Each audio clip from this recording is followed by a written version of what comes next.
Hello friends, स्वागत है आपका हमारे यूट्यूब चैनल जीके ट्रैकर पे। देखिए फ्रेंड्स, इस वीडियो के अंदर हम करेंगे हमारा जो मॉक टेस्ट वाली सीरीज़ थी। आज हमारा मॉक टेस्ट नंबर 2 है। और अगर आपने अभी तक जो पहला वाला मॉक टेस्ट था जो हमने पिछले संडे को किया था, अगर आपने अभी तक वो नहीं दिया है तो प्लेलिस्ट में जाके आप उसको दे सकते हैं। इसके अंदर भी 20 क्वेश्चन मैंने हिंदी से लिए हैं, 40 क्वेश्चन मैंने उत्तराखंड के और 40 क्वेश्चन जो जीएस है उसके मैंने यहाँ पर लिए हैं। वीडियो को एंड तक देखिएगा और एंड में अपना स्कोर ज़रूर कमेंट करके बताना कि आपके 100 में से यहाँ पर कितने मार्क्स बने हैं। चलिए वीडियो को शुरू करते हैं।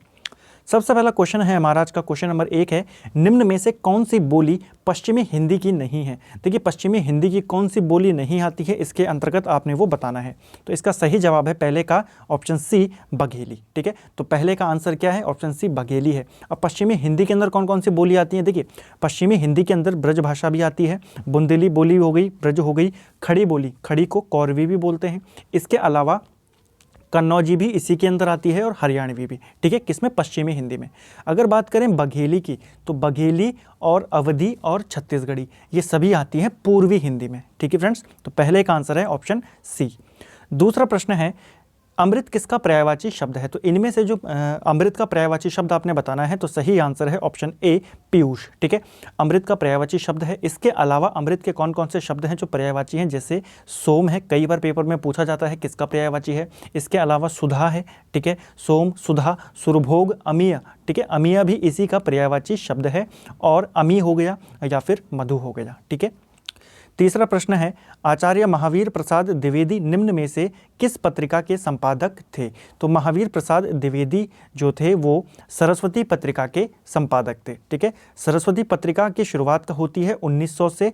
ठीक है, और द्विवेदी जी इसके जो बनते हैं, संपादक बनते हैं, वो बनते हैं 1903 से लेकर 1920 तक। ठीक है फ्रेंड्स, और इसीलिए इस काल को क्या माना जाता है? 1900 से लेकर 1920 के काल को जो द्विवेदी युग है वो माना जाता है। ठीक है, तो ये आपको ध्यान में रखना है। अगर बाय चांस कभी पेपर में प्रश्न बन जाए कि महावीर प्रसादी के जो प्रसाद द्विवेदी थे, इनसे पहले सरस्वती पत्र के संपादक कौन थे, तो वे कौन थे? श्याम सुंदर दास उसके संपादक थे। ठीक है, चौथा प्रश्न है, खड़ी बोली को कौरवी नाम किसने दिया था? आपको पता है, हमने जो उत्तराखंड हिंदी एमसीक्यूज वाली सीरीज है, मैंने उसमें भी ये क्वेश्चन कराया था कि कौरवी अन्य नाम किसका है? खड़ी बोली का है। यहाँ पर प्रश्न है, खड़ी बोली को कौरवी नाम किसने दिया था? तो सही जवाब है ऑप्शन डी, राहुल सांकृत्यायन ने। ठीक है, तो राहुल सांकृत्यायन ने ही खड़ी बोली को कौरवी नाम दिया था। ठीक है, अगला है, चिरायु शब्द में कौन सा उपसर्ग है? तो चिरायु जो शब्द है इसके अंदर कौन सा उपसर्ग है वो आपने बताना है। तो सही आंसर है ऑप्शन बी, चिर। ठीक है, उपसर्ग क्या होते हैं? वे शब्द जो किसी भी शब्द के आगे लगकर उसका अर्थ या कोई सार्थक अर्थ देते हैं। ठीक है, छठा प्रश्न है, निम्नलिखित में से कौन सा शब्द तद्भव शब्द है? तो इनमें से आपने तद्भव शब्द का चयन करना है। तो ऑप्शन यहाँ पर कौन सा सही है? ऑप्शन डी इसका राइट आंसर है। ठीक है, कपूत क्या है? यह एक प्रकार का तद्भव शब्द है। अगर इसका तत्सम देखें तो तत्सम इसका क्या होता है? इसका तत्सम होता है कुपुत्र। ठीक है, ये इसका तत्सम है। ग्राहक की बात करें तो ये तत्सम शब्द है, इसका तद्भव होता है गाहक। ठीक है, क्षमा की बात करें तो इसका तद्भव होता है क्षमा, और घोटक की बात करें तो इसका तद्भव घोड़ा होता है। ठीक है, चलिए अगला है, कारक के कितने भेद होते हैं? तो कारक के कितने भेद होते हैं? कई बार हम इस क्वेश्चन को देख चुके हैं। ऑप्शन बी इसका राइट आंसर है, 8 भेद होते हैं। अगला है, तवर्ग का उच्चारण स्थान कौन सा है? तो तवर्ग जो होते हैं, ता वर्ग के जो वर्ण होते हैं उनका उच्चारण स्थल यहाँ पर पूछा जा रहा है। तो सही जवाब है ऑप्शन बी, दंत। ठीक है, तो तवर्ग जो होता है इसका उच्चारण स्थान कहाँ है? ये दंत से आते हैं। ठीक है, दंत वाले हैं। अगर बात करें कंठ से कौन आता है, तो कंठ से आता है का वर्ग का। ठीक है, कंठ से कौन सा वर्ग आता है? का वर्ग आता है। होष्ठ की बात करें तो पा वर्ग होठों से आता है। ठीक है, होष्ठ। और मूर्धन्य की बात करें तो मूर्धन्य से आता है टा वर्ग। ठीक है, यह आपको ध्यान में रखना है। इसके अलावा होता है तालव्य, तालव्य से कौन सा वर्ग आता है? फिर यहाँ पर जो बच गया वो है चा वर्ग। ठीक है, अगला है, स्वच्छ शब्द में कौन सी संधि है? तो स्वच्छ शब्द के अंदर कौन सी शब्द संधि है यह आपने बताना है। ऑप्शन डी इसका राइट आंसर है, यण संधि स्वच्छ जो शब्द है इसके अंदर है। अगर आप इसका संधि विच्छेद करते हैं तो क्या निकलता है? सुध्वन, सुधन अच्छ इसका संधि विच्छेद निकलता है। ठीक है, तो यहाँ पर क्या होता है, यण संधि के अंदर जब ई या बड़ी ई होती है या ऊ होता है, बड़ा ऊ, तो उनके बाद अगर कोई भी स्वर आता है तो जो ई वाला होता है, ई वाला, इनमें दोनों ई आ गई हैं। ठीक है, बड़ी और छोटी, तो ये या में कन्वर्ट हो जाते हैं और जो ऊ होता है वो वा में कन्वर्ट हो जाता है। जिस पर विजय प्राप्त कर ली गई हो के लिए एक शब्द कौन सा होगा? तो जिस पर विजय प्राप्त कर ली गई हो उसके लिए एक शब्द होता है विजित। ठीक है, हमने उसको विजित कर लिया है, तो जिसके ऊपर विजय प्राप्त कर ली गई हो उसके लिए शब्द है विजित। सौरसेनी अपभ्रंश से कौन सी भाषा विकसित हुई है, ये आपने बताना है। तो ऑप्शन इसका सी आंसर सही है। सौरसेनी अपभ्रंश से कौन सी भाषा विकसित हुई है?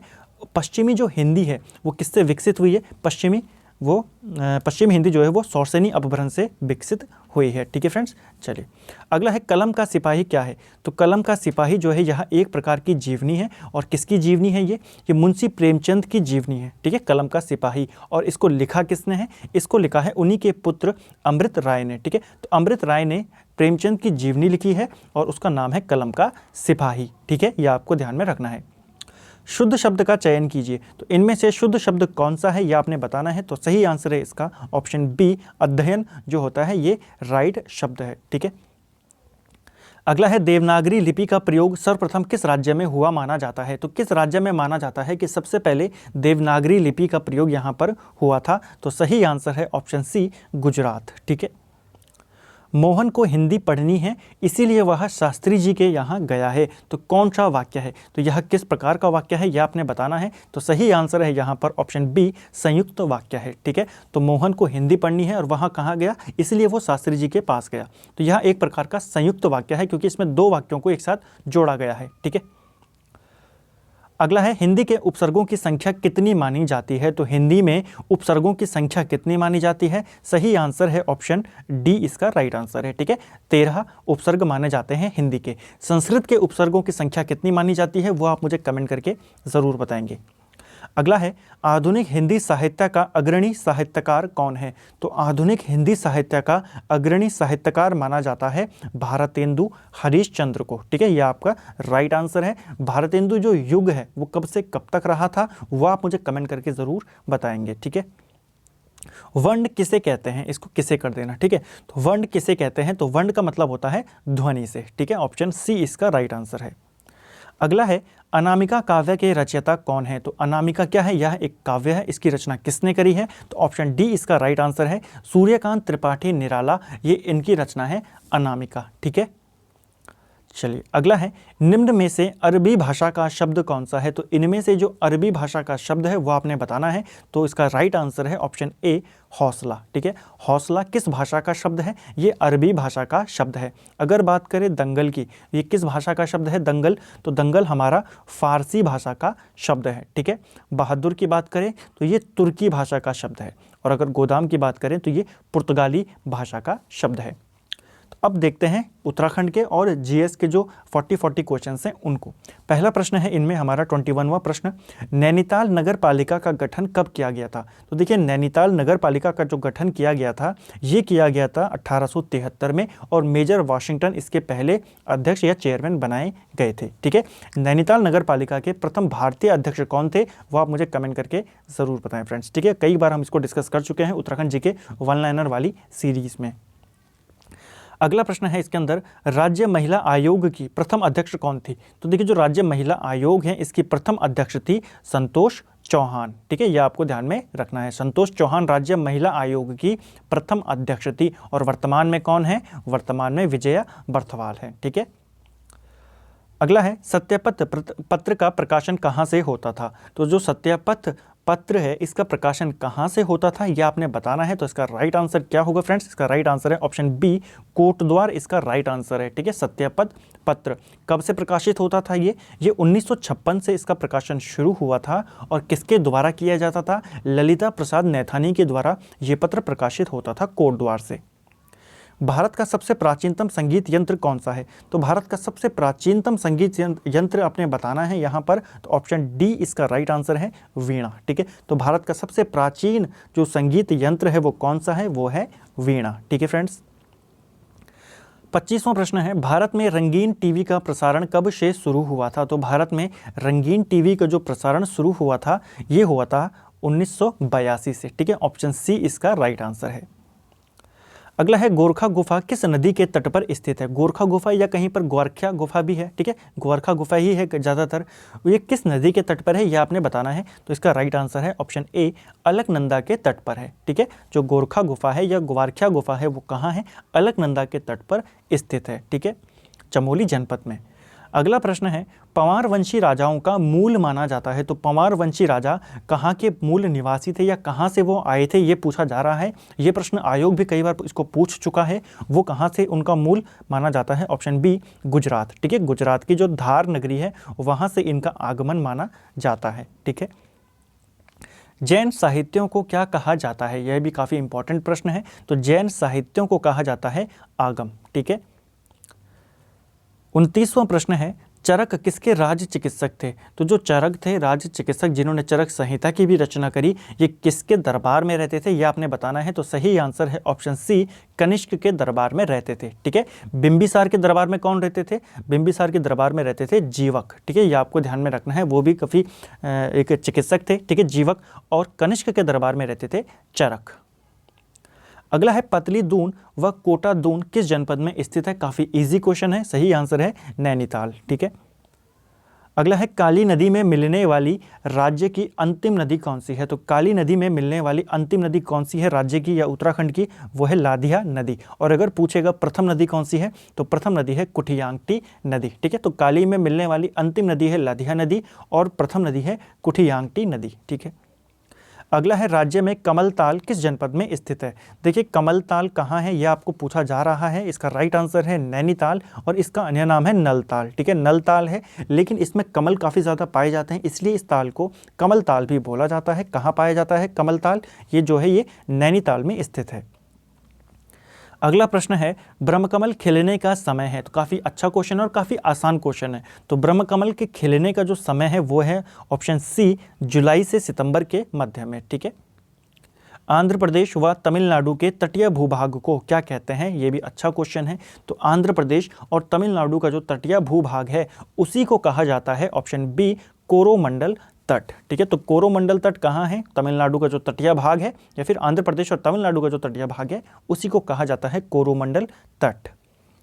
अगला प्रश्न है खुमरी नामक जो राजनीतिक संस्था है निम्नलिखित में से किस जनजाति से संबंधित है। तो देखिए जो खुमरी नामक संस्था है, खुमरी राजनीतिक संस्था कौन से जनजाति से संबंधित है, ऑप्शन डी इसका राइट आंसर है, बोक्सा जनजाति से ये संबंधित है।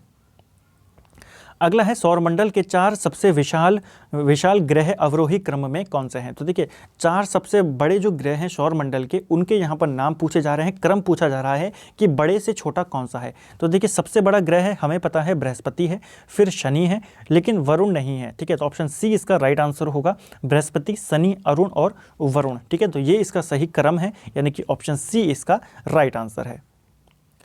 अगला है उत्तराखंड राज्य का गठन किस अनुच्छेद के अंतर्गत हुआ है। तो देखिए उत्तराखंड हो चाहे कोई सा भी राज्य हो, किसी का भी अगर कोई नया गठन करना है या किसी की सीमा में परिवर्तन करना है तो वो हमेशा अनुच्छेद 3 के तहत किया जाता है, ठीक है।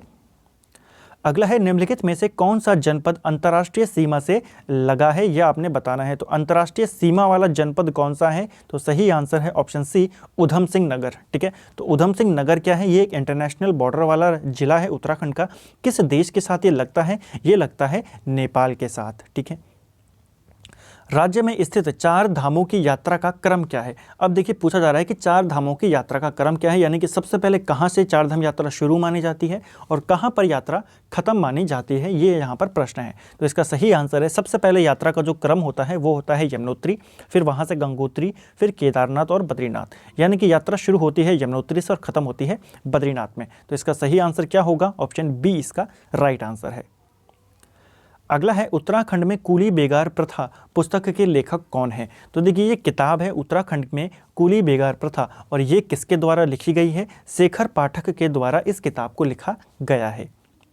पुलकेशिन द्वितीय किस वंश का महानतम शासक था। तो देखिए पुलकेशिन द्वितीय ये काफ़ी प्रसिद्ध शासक था भारतीय इतिहास में, और ये किस वंश का था, ये था वातापी के जो चालुक्य थे वहाँ का ये महानतम शासक था, ठीक है, पुलकेशिन द्वितीय। अगला है राज्य में यमुना नदी की लंबाई कितनी है। तो राज्य के अंदर यानी कि उत्तराखंड में जो यमुना है इसकी लंबाई कितनी है, तो इसकी लंबाई है 136 किलोमीटर, ठीक है। और अगर पूरी इलाहाबाद तक देखी जाए तो 1380-84 के समथिंग ये है, ठीक है, 1300 के समथिंग है। अगला है निम्न में से किस राजपूत राजा ने मोहम्मद गौरी को सबसे पहले हराया था। तो मोहम्मद गौरी को सबसे पहले किसने हराया था ये यहाँ पर पूछा जा रहा है। हमको पता है पृथ्वीराज जो तृतीय थे या पृथ्वीराज चौहान, इन्होंने भी मोहम्मद गौरी को हराया था 1192 में, लेकिन इनसे पहले भीम द्वितीय मोहम्मद गौरी को हरा चुके थे 1178 में, ठीक है। तो सबसे पहले मोहम्मद गौरी को किसने पराजित किया था, भीम द्वितीय ने पराजित किया था। सूफी आंदोलन मूलतः कहाँ से प्रारंभ हुआ था। तो जो सूफी आंदोलन था ये मूलतः शुरू हुआ था ऑप्शन डी फारस से, ठीक है। किस घाटी को उत्तराखंड का लद्दाख भी कहा जाता है। तो काफ़ी अच्छा क्वेश्चन है और काफ़ी इजी क्वेश्चन है, कई बार ये प्रश्न पूछा जा चुका है, ठीक है। तो उत्तराखंड का लद्दाख या फिर पहाड़ का रेगिस्तान कहा जाता है नेलांग घाटी को, ठीक है। कहाँ स्थित है, उत्तरकाशी में स्थित है। पांडव काल का भीमगौड़ा कुंड कहाँ स्थित है। तो जो पांडव कालीन है भीमगौड़ा कुंड ये स्थित है हरिद्वार में, ठीक है। ऑप्शन डी इसका राइट आंसर है। अगला है मुरखली आभूषण कहाँ पर पहना जाता है। तो जो मुरखली आभूषण है ये पहना जाता है कान में, ठीक है। ऑप्शन सी इसका राइट आंसर है। अगला है भोटिया जनजाति में कंडाली नामक उत्सव कितने वर्ष बाद मनाया जाता है। आयोग भी इस प्रश्न को पूछ चुका है, काफ़ी इजी क्वेश्चन है अब, ठीक है। तो कितने साल के बाद मनाया जाता है कंडाली उत्सव, ये मनाया जाता है 12 वर्षों में, ठीक है। कौन मनाता है इसको, भोटिया जनजाति इसको मनाती है, ठीक है। अगला है कन्नौज का युद्ध किस वर्ष लड़ा गया था। देखिए कन्नौज का युद्ध जो हुआ था ये हुमायूं और शेरशाह सूरी के मध्य में हुआ था, कब, 1540 में, ठीक है। इससे पहले चौसा का युद्ध होता है 1539 में, जिसमें कौन हार जाता है, हुमायूं, ठीक है। उसके बाद दोबारा से अगले साल शेरशाह और हुमायूं के बीच युद्ध होता है जिसमें कन्नौज का युद्ध होता है। हुमायूं इस युद्ध में हार जाता है और फिर भारत से बाहर चला जाता है। भारत में सबसे पहले आने वाले और सबसे बाद में जाने वाले कौन थे। तो भारत में सबसे पहले कौन आए थे, भारत में सबसे पहले आए थे पुर्तगाली, और सबसे आखिर में कौन गए थे, सबसे आखिर में भी पुर्तगाली गए थे, ठीक है। आए कब थे भारत में, तो भारत में कब आया था वास्को डी गामा, 1498 में, ठीक है। और गए कब थे, 1961 में, ये आखिरी बार गोवा इन्होंने वहाँ से गए थे, ठीक है। तो गोवा से कब गए थे, 1961 में। तो सबसे आखिर में भी गए और सबसे पहले भी आए थे। अगला है कालिंदी दर्रा निम्न में से किन किन जनपदों को जोड़ता है। तो कालिंदी जो दर्रा है ये जोड़ता है उत्तराखंड के जो 2 सबसे बड़े जनपद हैं उनको, कौन कौन है, चमोली और उत्तरकाशी। अगला है जलसीरा बुग्याल कहाँ स्थित है। तो जो जलसीरा बुग्याल है इसकी लोकेशन है ऑप्शन सी चमोली जनपद में, ठीक है। अगला है निम्न में से किसका उपनाम संत नगरी है। तो संत नगरी के नाम से जाना जाता है ऑप्शन बी रुद्रप्रयाग, जो ऑप्शन बी है ऋषिकेश को, ठीक है। तो ऑप्शन बी इसका राइट आंसर है ऋषिकेश को। अगला है उत्तराखंड में रिंगाल की कितनी प्रजातियां पाई जाती हैं। तो उत्तराखंड के अंदर रिंगाल की कितनी प्रजाति पाई जाती हैं, ऑप्शन सी 5 प्रजातियां पाई जाती हैं रिंगाल की, ठीक है। अगला प्रश्न है हमारा क्वेश्चन नंबर 55वां, किस भारतीय शहर को टाटा नगर भी कहा जाता है। तो टाटा नगर के नाम से जाना जाता है जो जमशेदपुर है उसको, ठीक है। नौमुरा कप किस खेल से संबंधित है। तो नौमुरा जो कप है कई बार पेपर में उत्तराखंड के एग्जाम्स में पूछ लिए जाते हैं कि ये कप किससे संबंधित है। तो नौमुरा जो कप है ये संबंधित है गोल्फ से, ठीक है। किस रानी के काल को ब्लैक पीरियड ऑफ उत्तराखंड या ब्लैक पीरियड ऑफ गढ़वाल कहा जाता है। तो ब्लैक पीरियड ऑफ गढ़वाल या उत्तराखंड कहा जाता है रानी कनकदेई को, ठीक है। रानी कनकदेई जो थी ये जो राजा प्रदीप शाह थे उनकी संरक्षिका थी और इन्हीं के काल को कहा जाता है black period of Uttarakhand. Garhwal regiment को किस वर्ष इंदिरा गांधी पर्यावरण पुरस्कार मिला था। तो ये गढ़वाल रेजिमेंट को इंदिरा गांधी पर्यावरण पुरस्कार से सम्मानित किया गया था, ऑप्शन डी इसका राइट आंसर है 2007 में। अगला है अल्मोड़ा में डिस्पेंसरी कमेटी का गठन कब किया गया था। देखिए अल्मोड़ा डिस्पेंसरी कमेटी जो थी ये कब बनाई गई थी, ये बनाई गई थी 1848 में, और उस समय कमिश्नर कौन थे, टॉम लूशिंगटन उस समय कमिश्नर थे, ठीक है। अगला है असहयोग आंदोलन के दौरान निम्न में से किस प्रांत में चौरी चौरा कांड घटित हुआ था। तो जो चौरी चौरा कांड हुआ था ये कहाँ घटित हुआ था, ये संयुक्त प्रांत में घटित होता है, ठीक है, 1922 में, ठीक है फ्रेंड्स। और इसी के कारण फिर महात्मा गांधी क्या करते हैं, जो असहयोग आंदोलन होता है उसे वापस ले लेते हैं, ठीक है, यानी कि उसको कैंसिल कर देते हैं। निम्न में से किस राज्य में इंद्रावती नदी पर चित्रकूट जलप्रपात स्थित है? यानी कि डायरेक्टली यहाँ पर आपके 3 क्वेश्चन बन गए। पहला, चित्रकूट जलप्रपात कहाँ है, किस नदी पर है, ठीक है, ये आपको बताना है। तो चित्रकूट जो जलप्रपात है ये कौन सी नदी पर है, ये आपको तो पता चल गया, इंद्रावती नदी पर है। जनपद अगर पूछा जाएगा, अगर राज्य पूछा जाएगा तो ऑप्शन ए इसका राइट आंसर है, छत्तीसगढ़ में ये स्थित है। अमर सिंह रावत व उनके आविष्कार पुस्तक के लेखक कौन है, ये आपने बताना है। तो ऑप्शन सी इसका राइट आंसर है, भक्त दर्शन इनके रचयिता हैं, ठीक है। इस पुस्तक के लेखक कौन है, भक्त दर्शन है, जिनका वास्तविक नाम क्या था, राज दर्शन इनका वास्तविक नाम था। तो अमर सिंह रावत और उनके आविष्कार किसकी रचना है, भक्त दर्शन की। अगला है शहीद भवानी दत्त जोशी मेला कहाँ लगता है, या इनकी स्मृति में मेला कहाँ लगाया जाता है या कहाँ लगता है। ऑप्शन डी इसका राइट आंसर है, थराली चमोली में शहीद भवानी दत्त जोशी मेला लगता है, ठीक है। किस जनजाति द्वारा बजहर त्यौहार मनाया जाता है? तो जो बजहर त्यौहार है ये किस जनजाति से संबंधित है? तो ऑप्शन ए इसका राइट आंसर है, थारू जनजाति का है, ठीक है। तो जो बजहर त्यौहार है वो किसका है, थारू जनजाति का त्यौहार है। पार्वती जी ने शिवजी को प्रसन्न करने हेतु कौन सा नृत्य किया था? काफ़ी अच्छा क्वेश्चन है, पेपर में पूछा गया है, ठीक है। तो पार्वती जी ने शिवजी को प्रसन्न करने हेतु नृत्य किया था, यहाँ पर ऑप्शन सी इसका राइट आंसर है, चौफला नृत्य, ठीक है। कल वाली वीडियो में भी हमने इसकी बात करी थी जिसमें हमने उत्तराखंड के जो लोक नृत्य थे उनको देखा था, ठीक है। अगला है आसन व गिरी किसकी सहायक नदियाँ हैं? तो आसन और गिरी जो ये सहायक नदियाँ हैं ये यमुना की सहायक नदियाँ हैं। अगला है शतरंज के खिलाड़ी मैग्नस कार्लसन किस देश के हैं? तो जो मैग्नस कार्लसन है ये ग्रैंड मास्टर हैं शतरंज चेस के, और ये किस देश के हैं, ये नॉर्वे के हैं, ठीक है। अगला है भारत के निम्नलिखित में से किस वायसराय द्वारा की गई घोषणा को अगस्त प्रस्ताव कहा जाता है? यानी कि जब अगस्त प्रस्ताव आया था ये इसकी घोषणा किस वायसराय ने की थी? तो उस समय भारत का वायसराय कौन था? उस समय भारत का वायसराय था लॉर्ड लिनलिथगो, ठीक है। और अगस्त प्रस्ताव कब आता है? ये आता है 8 अगस्त 1940 में, ठीक है। तो अगस्त प्रस्ताव भी आपको ध्यान में रखना है, उस समय कौन लेकर आया था, लॉर्ड लिनलिथगो।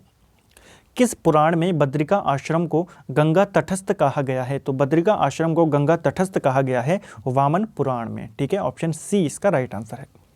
अगला है लैंसिडॉन में अमन सभा की स्थापना कब की गई थी? तो लैंसिडॉन के अंदर जो अमन सभा बनाई गई थी ये 1930 में बनाई गई थी, और इसी सभा को अंग्रेजों की सभा भी कहा जाता था, ठीक है। लैंसिडॉन एक छावनी थी और छावनी के अंदर जो राजनीतिक चेतना बढ़ रही थी उसको ख़त्म करने के लिए या उसको कंट्रोल करने के लिए ही अमन सभा का गठन किया गया था, इसीलिए इसको क्या बोला जाता था, अंग्रेजों की सभा बोला जाता था। धमेक स्तूप, धमेक जो स्तूप है वो किस राज्य में स्थित है? तो धमेक स्तूप ये कहाँ है? ये स्थित है उत्तर प्रदेश में, ठीक है। अगला है टिहरी रियासत में वन विभाग की स्थापना कब की गई थी? देखिए टिहरी के अंदर वन विभाग की स्थापना 1885 में की गई थी। अगर पूछा जाता गढ़वाल के अंदर कब की गई थी, गढ़वाल में की गई थी 1869 में, और कुमाऊं में कब की गई थी, 1868 में, ठीक है। अगला है विश्व मौखिक स्वास्थ्य दिवस कब मनाया जाता है? तो विश्व मौखिक स्वास्थ्य दिवस या फिर वर्ल्ड ओरल हेल्थ डे ये कब मनाया जाता है? ये मनाया जाता है प्रतिवर्ष 20 मार्च को, ठीक है। अगला है वेसर शब्द निम्नलिखित में से किस से संबंधित है? तो जो वेसर है आपको पता है ये क्या है, एक मंदिर वास्तुकला की उससे ये संबंधित है, ठीक है, मंदिर से संबंधित है, मंदिरों की वास्तुकला से। मोहनजोदड़ो से प्राप्त नृत्य करती हुई लड़की की प्रतिमा किससे बनी है? तो देखिए मोहनजोदड़ो से एक मूर्ति मिली है, ठीक है, किसकी बनी है, वो कांसे की बनी हुई है, जिसमें कैसे है, लड़की है जो डांस करती हुई दिखाई वहाँ पर गई है, ठीक है। निम्न में से फांसी गदेरा कहाँ स्थित है? काफ़ी इजी क्वेश्चन है फांसी गदेरा, ठीक है। फांसी गदेरा की लोकेशन है नैनीताल। अगला है स्वामी रामतीर्थ ने भिलंगना में किस वर्ष समाधि ली थी? ये भी काफ़ी इजी क्वेश्चन है। स्वामी रामतीर्थ उत्तराखंड में या टिहरी के अंदर कब आए थे? ये आए थे 1902 में, और 1906 में इन्होंने भिलंगना में समाधि ले ली थी, ठीक है। उस समय पंवार वंश का शासक कौन था? कीर्ति शाह उस समय शासक थे। अगला है 1984 में किसके नेतृत्व में बहुजन समाज पार्टी यानी कि बीएसपी की बात हो रही है? तो बीएसपी की स्थापना होती है 1984 में, और किसने करी थी ये पूछा जा रहा है। तो इसकी स्थापना करी थी काशी राम ने, ठीक है। अगला है भारत सरकार ने किस वर्ष केंद्रीय ग्रामीण स्वच्छता कार्यक्रम शुरू किया था? तो केंद्रीय ग्रामीण स्वच्छता कार्यक्रम इसकी शुरुआत की गई थी वर्ष 1986 में, ठीक है, किसके द्वारा? राजीव गांधी के द्वारा। अगला है, निम्न में से कौन सी घटना 1905 के स्वदेशी आंदोलन की मुख्य वजह थी? तो स्वदेशी आंदोलन 1905 के समय में चलाया गया था, 1905-6 में, और इसका जो मुख्य कारण था वो था बंगाल का विभाजन। ठीक है। अगला है, द्वितीय जैन संगीति का आयोजन कहाँ हुआ था? तो जो दूसरी जैन संगीति थी इसका आयोजन कहाँ हुआ था, ये यहाँ पर पूछा जा रहा है। सही आंसर है ऑप्शन सी, वल्लभी में इसका आयोजन होता है। जो प्रथम जैन संगीति थी इसका आयोजन कहाँ होता है, कमेंट करके आप मुझे ज़रूर बताएं। अगला है, कुमाऊं का पहला नगर किसे माना जाता है? तो कुमाऊं का जो पहला नगर माना जाता है वो माना जाता है चंपावत को। ठीक है, चंपावत को ही कुमाऊं का प्रथम नगर माना जाता है। ज़लेपला दर्रा किस राज्य में स्थित है? तो जो ज़लेपला दर्रा है ये कहाँ स्थित है? इसकी लोकेशन है सिक्किम में। ठीक है। अकाल तख्त की स्थापना किसने की थी? तो देखिए, जो कौन से सिख गुरु ने अकाल तख्त की स्थापना करी थी? ये करी थी जो सिखों के 6वें गुरु थे, गुरु हरगोविंद, इन्होंने ही अकाल तख्त की स्थापना करी थी। अगला है, गढ़वाल का राणा प्रताप किसे कहा जाता है? तो गढ़वाल का राणा प्रताप कहा जाता है ऑप्शन सी, कफ्फू चौहान को। ठीक है, जैसे राणा प्रताप थे वो अकबर से लड़ते रहे लेकिन कभी उसकी अधीनता स्वीकार नहीं करी, उसी प्रकार ये भी अजयपाल से लड़ता रहा और वैसे ही मर गया लेकिन उसकी अधीनता स्वीकार नहीं करी। पर कांग्रेस के प्रथम अंग्रेज अध्यक्ष कौन थे? तो कांग्रेस का जो प्रथम अंग्रेज अध्यक्ष था वो कौन था? जॉर्ज यूल या फिर जॉर्ज यूले जो थे वो कांग्रेस के पहले अंग्रेज अध्यक्ष थे। ठीक है, अगर दूसरे अंग्रेज अध्यक्ष पूछेगा तो वो था विलियम वेडरबर्न। और कांग्रेस की स्थापना किसने करी थी? एओ ह्यूम ने। और किसके शासनकाल में करी थी, यानी कि उस समय भारत का वायसराय कौन था? लॉर्ड डफरेन। निम्न में से किसका निर्माण कुतुबुद्दीन ऐबक ने नहीं करवाया है? तो कुतुबुद्दीन ऐबक द्वारा इनमें से कौन सी जगह है या कौन सी चीज़ है जिसका निर्माण उसने नहीं करवाया? ऑप्शन सी इसका राइट आंसर है, अलाई दरवाज़ा। ठीक है, अलाई दरवाजे का निर्माण जो अलाउद्दीन खिलजी है उसने करवाया है। ठीक है, और बाकी कुव्वतुल इस्लाम मस्जिद जो है इसका भी निर्माण इसने कराया, 2.5 दिन का झोपड़ा, और कुतुब मीनार, इसका निर्माण शुरू कुतुबुद्दीन ऐबक ने करवाया था लेकिन ख़त्म इसको किसने करवाया था? कुतुब मीनार को इल्तुतमिश ने करवाया था। ठीक है।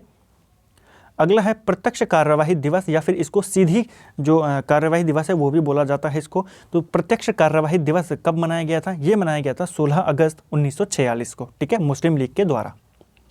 बंकिम चंद्र चटर्जी के उपन्यास आनंद मठ में किस विद्रोह का उल्लेख है? तो आनंद मठ के अंदर कौन से विद्रोह के बारे में बताया गया है? तो वह है सन्यासी विद्रोह। ठीक है, सो सन्यासी विद्रोह का उल्लेख कौन से ग्रंथ में मिलता है, कौन से उपन्यास में मिलता है? ये मिलता है आनंद मठ में, जिसकी रचना की है बंकिम चंद्र चटर्जी ने। ठीक है। पौड़ी जेल का निर्माण कब हुआ था? तो काफ़ी इजी क्वेश्चन है। पौड़ी जेल ये बनी थी 1821 में। अगला है, चंद काल में नगद के बदले दिया जाने वाला अनाज क्या कहलाता था? तो नगद के बदले जो अनाज दिया जाता था उसको क्या कहते थे चंद काल में? कूत उसे कहा जाता था। ठीक है। बिहार में 1857 की क्रांति का नेतृत्व किसने किया था? इसको की कर देना। ठीक है, तो बिहार में 1857 की क्रांति का जो नेतृत्व किया था वो किया था कुंवर सिंह ने। ठीक है।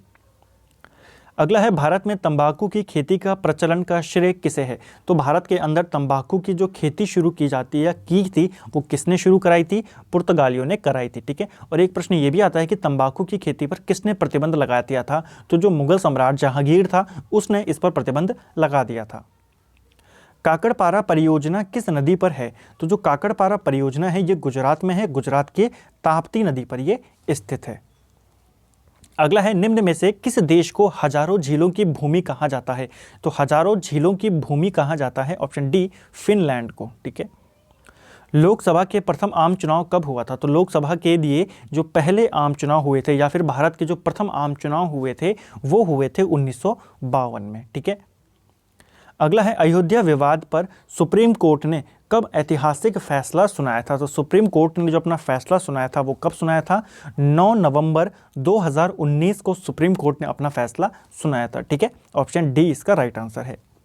अगला है, गौतम बुद्ध वन्यजीव अभयारण्य कहाँ स्थित है? तो गौतम बुद्ध वन्यजीव अभयारण्य इसकी लोकेशन पूछी जा रही है, ऑप्शन सी इसका राइट आंसर है, झारखंड में। ठीक है। सेकंड लास्ट प्रश्न है, किसने 5 जगत प्रणाली का प्रस्ताव दिया था? तो 5 जगत प्रणाली या 5 किंगडम जो क्लासिफिकेशन था वो किसने किया था? वो दिया था विहेटेकर ने। ठीक है। अगला है आज का अंतिम प्रश्न हमारा, गोविंद बल्लभ पंत ने काशीपुर में प्रेम सभा की स्थापना कब करी थी? काफ़ी इजी क्वेश्चन है, बहुत ही ज़्यादा इजी क्वेश्चन है। इसकी स्थापना उन्होंने कब करी थी? 1914 में करी थी। ठीक है, तो काशीपुर में प्रेम सभा की स्थापना गोविंद बल्लभ पंत ने करी थी और 1914 में करी थी। तो फ्रेंड्स, ये थे हमारे जो उत्तराखंड मॉक टेस्ट थी, हमारी सीरीज़ है, उसका ये हमारा सेकेंड मॉक टेस्ट था। उम्मीद करता हूँ आपको वीडियो अच्छा लगा होगा। आप कितने यहाँ पर 100 में से नंबर यहाँ पर आए हैं वो आप मुझे कमेंट करके ज़रूर बताएं। कितने आपके सही रहे और कितना आपके नेगेटिव रहे, गलत रहे, उनको आप एडजस्ट करके अपना स्कोर ज़रूर कमेंट करके ज़रूर बताएं। वीडियो पसंद आता है वीडियो को लाइक करें, ज़्यादा से ज़्यादा शेयर करें। चैनल पर नए हैं तो चैनल को सब्सक्राइब ज़रूर करें। Thank you friends.